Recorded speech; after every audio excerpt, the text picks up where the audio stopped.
आता काय लिहिलाय बापाने आमच्या। श्रीमती शीला पटेल, सामाजिक कार्यकर्ता, हट्टा बालाघाट की ओर से आधुनिक भारत के सूत्रधार, संविधान निर्माता, भारत रत्न डॉक्टर बाबा साहेब अम्बेडकर की 132वीं जयंती पर समस्त देशवासियों को ढेरों बधाइयां और मंगल कामनाएं। डॉक्टर बाबा साहब अम्बेडकर ने अपने जीवन में दलितों, शोषितों और वंचितों के उत्थान के लिए जाति रूपी जहर को पहचान कर छुआछूत की कलंक गाथा के घिनौने दंश से लगातार संघर्ष किया।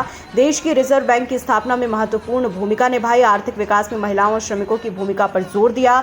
इस तरह बाबा साहेब ने न केवल देश की सामाजिक व्यवस्था में सुधार किया, बल्कि आर्थिक और राजनीतिक क्षेत्र में देश को आगे बढ़ाने का कार्य किया।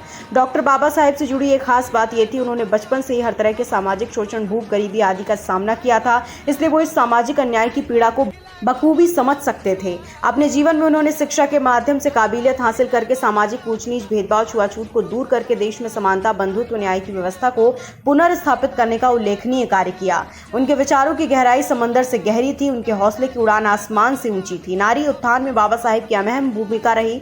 उनका मानना था, नारी की प्रगति के बिना समाज की प्रगति असंभव है। वो कहते भी थे कि मैं किसी समाज की प्रगति इस आधार पर मापता हूं कि उस समाज में नारी ने किस सीमा तक प्रगति की है। अपने जीवन के अंतिम समय में उन्होंने बौद्ध धर्म ग्रहण करके लाखों अनुयायियों को पंचशील के मार्ग पर चलने के लिए प्रेरित किया।